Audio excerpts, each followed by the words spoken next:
اعوذ باللہ السمیع العلیم من الشیطان الرجیم بسم اللہ الرحمن الرحیم الحمد للہ والصلاة علی اہلہا۔ عزیز طلبہ السلام علیکم ورحمۃ اللہ وبرکاتہ۔ شرح المدوم کتاب حج درس نمبر 282 میں احرام کے دو کپڑوں کی شرائط پر گفتگو ہونے والی ہے۔ احرام کے واجبات ذکر ہو رہے تھے، بعض واجبات بیان ہو چکے ہیں۔ احرام کے دو کپڑے واجب ہوتے ہیں، اس کی شرائط ذکر کی جائیں گی۔ احرام کے کپڑوں میں نمازی کے کپڑے کی شرائط کا اعتبار ہونا ذکر ہوگا، متعلقہ مسائل اور فروعات کا تذکرہ ہوگا، متعلقہ روایات اور احادیث بھی بیان کی جائیں گی، عبارت کی تشریح اور تطبیق اور شہید ثانی کی تحقیقات کو بھی بیان کیا جائے گا۔ احرام کے واجبات میں سے تیسرا واجب احرام کے دو کپڑے پہننا ہے کہ ایک کو لنگی قرار دے اور دوسرے کو اوپر ردا قرار دے۔ نیچے پہننے والی جو ازار ہے وہ ناف سے زانو تک ہونی چاہیے، اور اوپر پہننے والی جو ردا ہے تو اسے دونوں کندھوں کو یا ایک کو ڈھانپنا چاہیے۔ اور احرام کے لباس میں شرط ہے کہ وہ اس جنس سے ہو کہ جس سے نماز پڑھنا جائز ہوتی ہے۔ اس بنیاد پر احرام کا لباس ایسے جانور کے کھال یا بال یا اس کے متعلقہ چیزوں سے نہیں ہو سکتا کہ جو حرام گوشت جانور ہے، چونکہ نماز میں ایسے حیوان کے اجزاء سے نماز جائز نہیں ہوتی۔ اور اسی طرح حلال گوشت کے مردار جانور سے بھی، اس کی جلد وغیرہ سے بنائے گئے جانور سے اور اس کے جو چمڑے سے بنایا گیا ہے کپڑا، اس میں بھی احرام بھی جائز نہیں اور نماز بھی جائز نہیں ہوتی۔ اسی طرح ریشم کے کپڑے میں بھی احرام باندھنا مردوں کے لیے جائز نہیں ہوتا، لیکن عورتوں کے لیے جائز ہے۔ اسی طرح ایسا لباس جو بہت زیادہ باریک ہو اور اس سے اندر کو دیکھا جا سکتا ہو، تو بدن کی عکاسی کرتا ہو، چاہے نیچے والی کپڑا ہو یا اوپر والا کپڑا ہو، تو احرام میں جائز نہیں ہوتا۔ اور اسی طرح نجس لباس میں بھی احرام باندھنا جائز نہیں ہے۔ ہاں البتہ اتنی نجاست اور وہ نجاست کے جو معاف نہیں ہوتی، تو اس کا معنی یہ ہے کہ اگر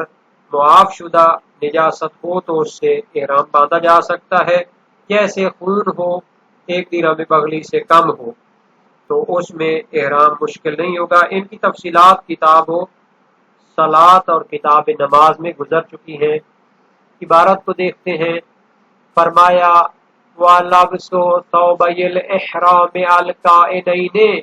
مِنْ جِنْسِ مَا يُصَلِّي فِيهِ الْمُحْرِمُ فَلَا يَجُوزُ أَنْ يَكُونَ مِنْ جِلْدٍ وَصُوفٍ وَالشَّعْرِ وَوَبْرِ مَا لَا يُؤْكَلُ لَحْمُهُ۔ احرام کے واجبات میں سے تیسرا واجب ہے احرام کے دو کپڑے پہننا، الکائنین من جنس ما یصلی فیہ المحرم، کہ جو اس جنس سے ہونے چاہیے کہ جس جنس کے کپڑے میں احرام باندھنے والا نماز پڑھ سکتا ہے، یعنی نماز گزار کے لباس کی شرائط اس میں ہونی چاہیے۔ فلا یجوز ان یکون من جلد وصوف وشعر ووبر ما لا یؤکل لحمہ، پس جائز نہیں ہے حرام گوشت جانور کے چمڑے، اون، بال اور پشم سے بنائے گئے کپڑے میں احرام باندھنا جائز نہیں ہے۔ اور یہ ما لا یؤکل لحمہ یعنی وہ حیوان کے جس کا گوشت کھانا جائز نہیں ہوتا، تو یہ جلد، صوف، شعر اور وبر اس کی طرف مضاف ہیں اور یہ مضاف الیہ ہے، یعنی ان کی تمام یہ چیزیں، ان سے بنایا گیا لباس احرام کے لیے جائز نہیں ہے۔ وَلَا مِن جِلْدِ الْمَأْكُولِ مَعَ عَدَمِ التَّذْكِيَةِ وَلَا فِي الْحَرِيرِ لِلرِّجَالِ وَلَا فِي الشَّافِّ مُطْلَقًا وَلَا فِي النَّجِسِ غَيْرِ الْمَعْفُوِّ عَنْهَا فِي الصَّلَاةِ۔ اسی طرح حلال گوشت جانور کے چمڑے سے بنایا گیا لباس میں بھی احرام جائز نہیں ہوتا، مع عدم تزکیت، جب اس کو حلال نہ کیا گیا ہو، اس کو شرعی طریقے سے ذبح نہ کیا گیا ہو، تو پھر وہ مردار ہو جاتا ہے، اور مردار بھی نجس ہے، اس کے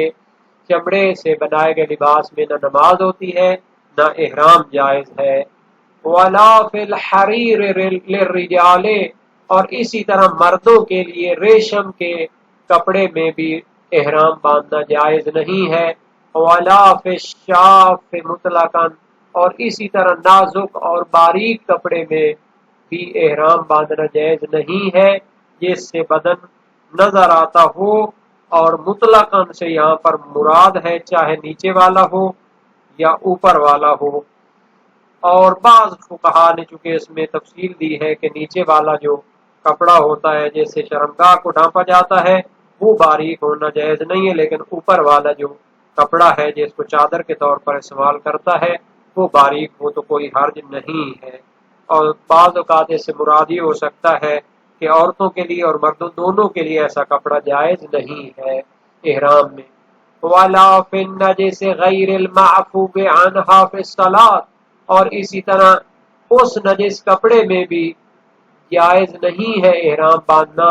کہ جس نجاست کو نماز میں معاف نہیں کیا گیا، یعنی کہ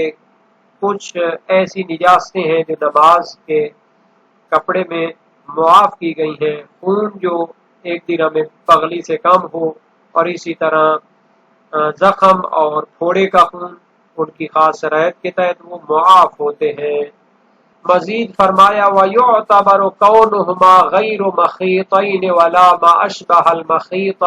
كَالْمَخِيطِ مِنَ اللِّبَدِ وَالدِّرْعِ الْمَنْسُوجِ كَذَلِكَ وَالْمَعْقُودِ وَاكْتَفَى الْمُصَنِّفُ عَنْ هَذَا الشَّرْطِ بِمَفْهُومِ جَوَازِهِ لِلنِّسَاءِ، اور شرط ہے معتبر ہے کہ دونوں کپڑے احرام کے سلے ہوئے نہ ہوں، اور نہ ہی اس طرح ہوں کہ جیسے وہ سلے ہوئے کی مانند ہوتے ہیں۔ اس بنیاد پر شلوار قمیض میں یا سلے ہوئے کپڑے میں تو جائز نہیں ہوتا، اور جو سلے ہوئے کی مانند ہوتے ہیں یعنی ایک بڑی چادر کے جو پورے بدن کو ڈھانپ لے، جیسے ہمارے یعنی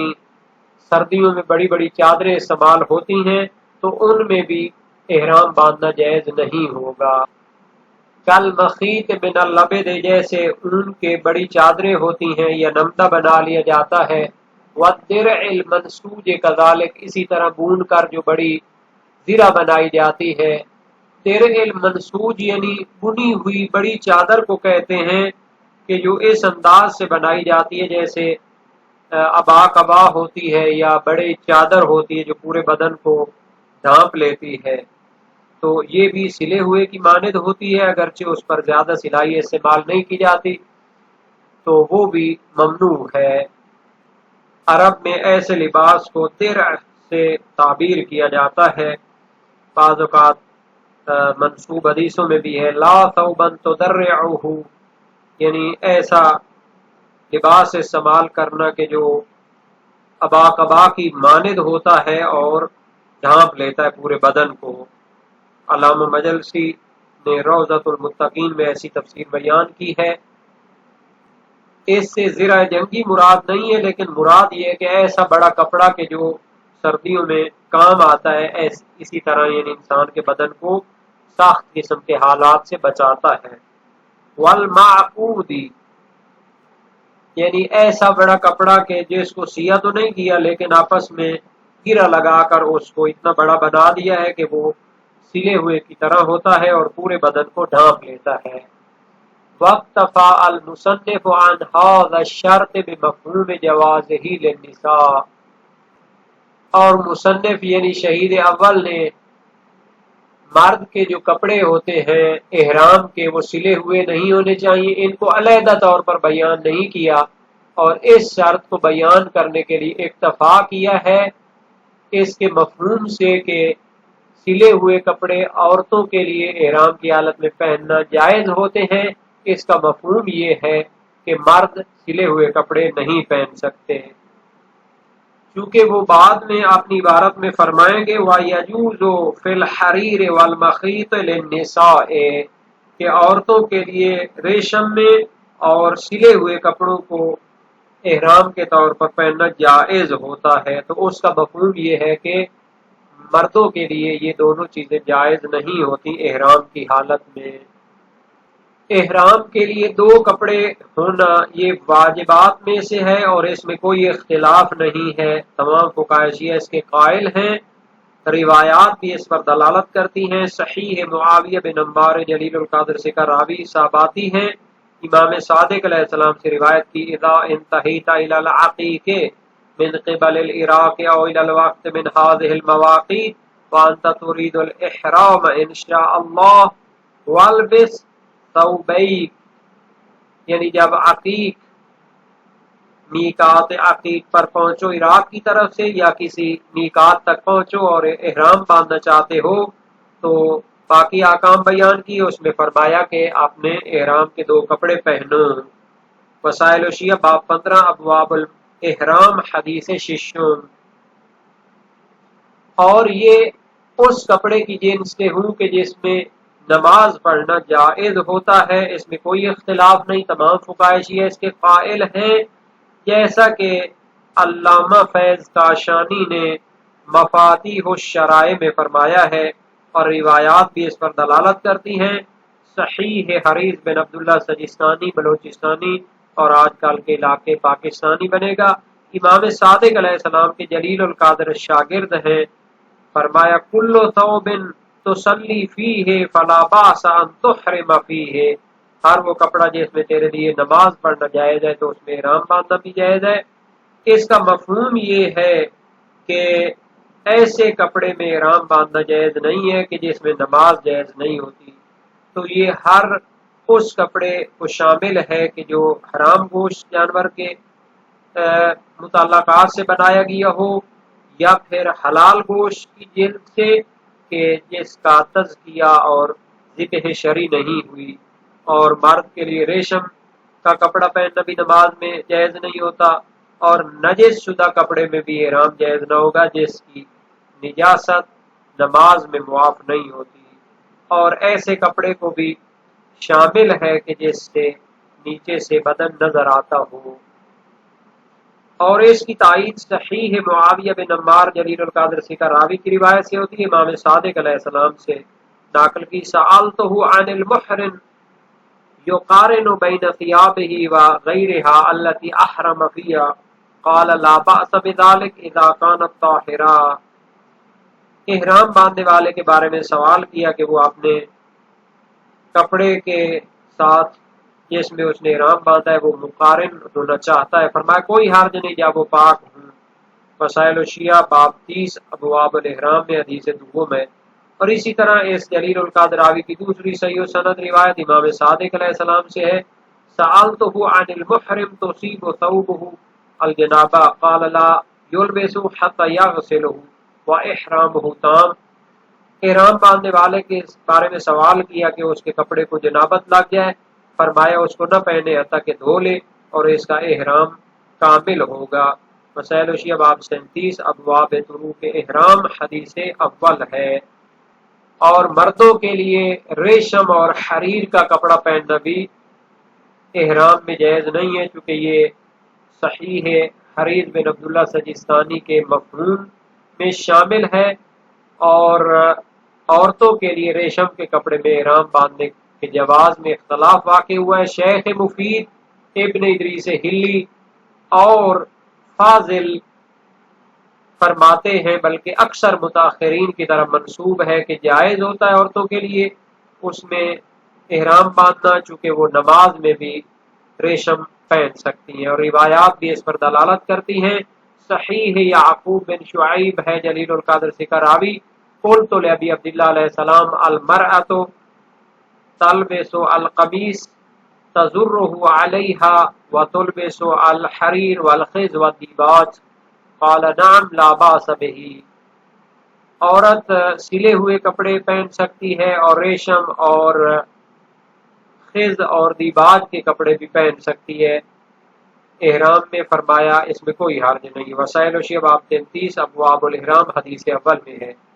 جبکہ شیخ توسی شیخ صدوق سے منقول ہے کہ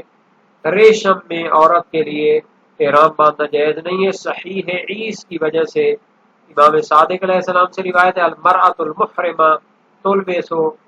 تلبس ما شاءت من الثياب غیر الحریر والقفازین، یعنی عورت احرام باندھنے والی جو بھی کپڑے چاہے پہن سکتی ہے لیکن ریشم اور قفازین، قفاز عورتوں کے ہاتھ اور پاؤں کا زیور دستانہ عامیانہ لغت میں کفوف بھی سے کہتے ہیں اور اس کی جمع قفافیز ہوتی ہے۔ اور یہ روایت وسائل الشیعہ باب 33 ابواب الاحرام حدیث نہم ہے۔ تو اس سے کراہت مراد دی جاتی ہے تاکہ ان روایات میں اور صحیح حلبی کے درمیان جمع ہو جائے کہ جو امام صادق علیہ السلام سے ہے لا بأس ان تحرم المرأة بالذهب والخضر وليس يكره الا الحرير المحض، کہ عورت کے لیے احرام باندھنا یہ سونا پہننا اور خز میں جائز ہوتا ہے، کوئی حرج نہیں، مگر حریر خالص مکروہ ہے، یہ بھی اسی باب میں ہے۔ اور باریک اور بدن کو واضح کرنے والا کپڑا بھی نہیں پہنا جا سکتا۔ مطلقاً سے مراد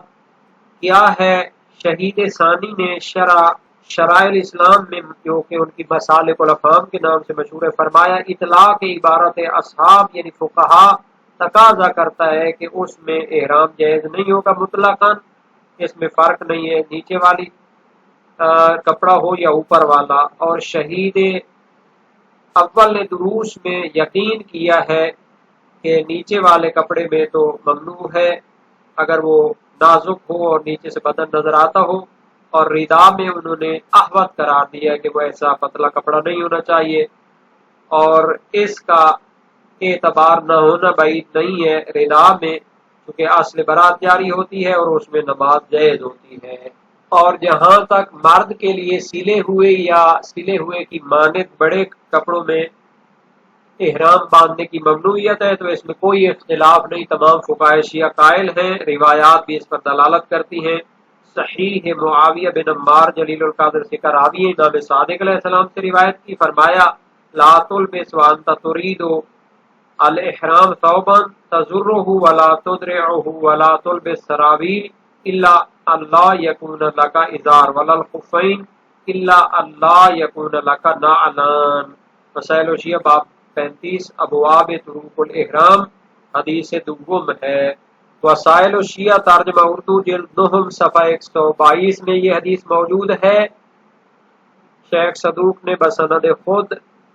معاویہ بن عمار سے روایت کی اور امام صادق علیہ السلام نے فرمایا احرام کی حالت میں بٹن والا کپڑا نہ پہنو، اور اگر ایسا کرو تو پھر اسے اوندا کر دے، اور نہ ہی قمیض پہن اور نہ ہی شلوار مگر یہ کہ تمہارے پاس تہمند نہ ہو، اور نہ ہی موزہ پہنو مگر یہ کہ تمہارے پاس جوتا نہ ہو۔ اسی طرح یہ روایت من لا یعذر الفقیہ میں تو ہے ہی صحیح، فروع کافی میں بھی ہے اور تہذیب الاحکام میں بھی ہے۔ اور صحیح ہے زرارہ بن ینقوفی جلیل القدر سے راوی ہیں، امام باقر و امام صادق علیہ السلام میں سے ایک سے روایت کرتے ہیں سألتہ عما یکرہ للمحرم یلبسہ فقال یلبس کل ثوب الا ثوبا یتدرعہ۔ وسائل الشیعہ باب 36 ابواب طروق الاحرام حدیث 50